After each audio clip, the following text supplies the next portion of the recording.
Hi, this video will take you through how to create a page on your WordPress website. When you log into WordPress, you'll find yourself in the dashboard, which is what you see right in front of you here.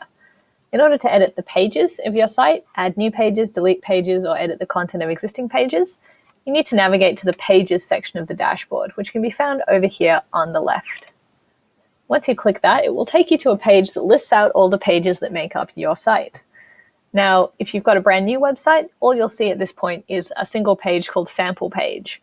But you can add your own pages and you can get rid of that sample page if you want. To add a new page, what you want to do is hit Add New at the top of this section. This takes you to the page editor. This is a very simple editor. You have an area to put a title for the page, you have an area to put content for the page, and you have the ability to publish your page. So you might be making, say, a contact page for your business. So you might call the page something simple like contact, and then you might fill that page up with content depending on what is relevant to your site. I'll just copy and paste some filler text in here. Now this editor is fairly straightforward. If you look across the top here, you have a variety of options, including this drop down here that says paragraph. If you use that drop down, you can actually add headings into your page content. So for example, I might put in some text, and while my cursor is within that text, I can click on heading 2, 3, 4, 5, whatever I want, and it will turn that text into a heading. And from there, I can easily add headings into my content. I also have common editing tools like bold, italic, dot points, numbered list, and so on and so forth. I can add a link using this option here, which is a picture of a chain link indicating it's a web link. And once I've done adding all that content, all I need to do is look at this publish box here over on the right-hand side. This lets me actually publish my content to my website. So once I'm happy with the page that I've created, I can hit publish. If I'm not happy yet, I can hit save draft, and then it will actually be saved onto my site for me to edit later, though it won't be publicly available yet. So I'm going to hit publish on this new page, my contact page. So what you should find is that the page will reload. You'll get a nice message at the top that says page published.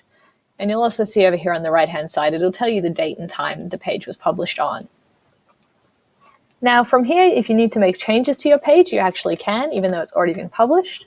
You can put new content in, and you'll see that the publish button has changed to an update button. So if you need to make changes to a page after the fact, just hit update when you're editing that page, and it will overwrite the old page with your changed page. One thing to note, if you do that and you make a change that you don't like, you can actually revert back to previous versions of a page saved in WordPress. There's actually quite a lot more options that you can get to in the page editor. If you look over here at the very top right of your screen, you'll see a little option that says Screen Options. If I click that, this whole box pops down from the top of the page, and I can see that I have a few options that are ticked off, including revisions, custom fields, discussion, comments, slug, author. The only one that's really going to be relevant to most people is revisions. If I click that revisions box, making it ticked, and I then close this screen options tab, what I should now see is that at the bottom there is a revisions box in my page editor. So what I can actually do is if I've made changes to my page, I can revert back to a previous revision. So WordPress is great in that it does help you manage your content very easily, and it helps you very easily make changes, revert back, add and remove pages however you like. Now, the next thing you want to do once you've created your page is to actually make it so that your users can visit it. Now, your page is published, it exists out there on the internet, but nobody's going to be able to get to it unless they have a link that they can click on to make their way to this page. How you set that up in WordPress is by using the menu. If you look in the left-hand side here, under Appearance, there's a sub-menu item that's called Menus. If you click on that, it will take you to the page where you can control the menus of your WordPress site. Now, your WordPress site might automatically list out all of the pages that have been created as a menu by itself, but a lot of sites won't. This is actually dependent on what theme that you've chosen. So the theme that you choose for your WordPress website will control what your menus look like and where they appear. So my site's pretty new, so far I haven't created any menus for it, and that means that the user doesn't have any way to click through to any of the pages that I create. I'm going to change that in this page by creating a new menu. So the first thing I need to do is give my menu a name, which you can see here. Now that you've made your page, you need to make it so that the users of your website can access that page. So this page exists on the internet. It's got its own web address and people can get to it if they have that address directly.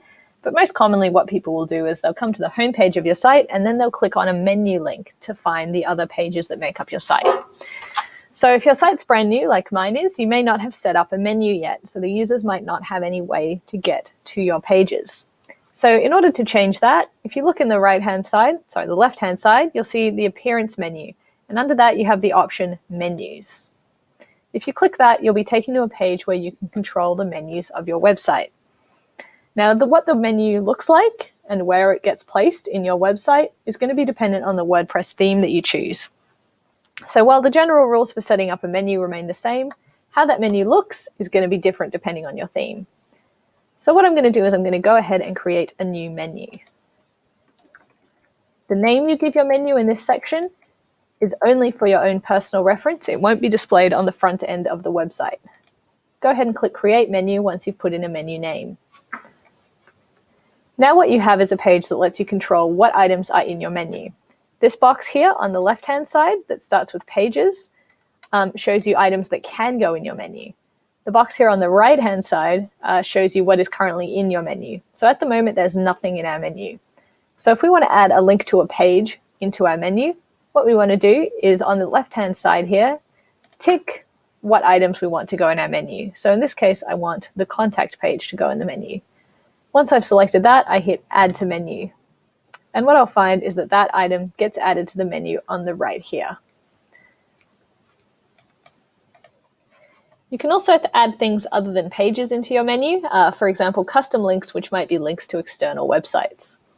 Once you've added your link into your menu, you can save your menu by hitting Save Menu on the right. But one thing that's critical to note about menus is that they won't actually appear anywhere on your site unless you choose an option in Display Location. Depending on the theme your website is using, you'll have multiple different places where your menu might appear. There might only be one place, or there might be 5, 6, 7, 8, 9, 10. If you choose here the display location of main menu in my example, that'll mean that the menu will show up in whatever the theme designates as the main menu location. So I'm going to tick that and hit Save. What I should find now is that my menu, which only contains one link to the contact page, will now be visible in the main menu location of my theme, whatever that might be, depending on the theme in action. So that's adding a page and ensuring that it's accessible in your menu. If you don't want to have to come back to the menu section in future when you add more pages, there is one option that you can check. In menu settings, you can choose Auto Add Pages. We have a checkbox that says automatically add new top-level pages to this menu. If you choose to select this, any new pages you create from here on will automatically get put into your menu without you having to do these menu steps. So keep that in mind. Depending on the site that you're creating, it might be useful to have that ticked or it might not be useful. Good luck creating your pages and your menus in the future.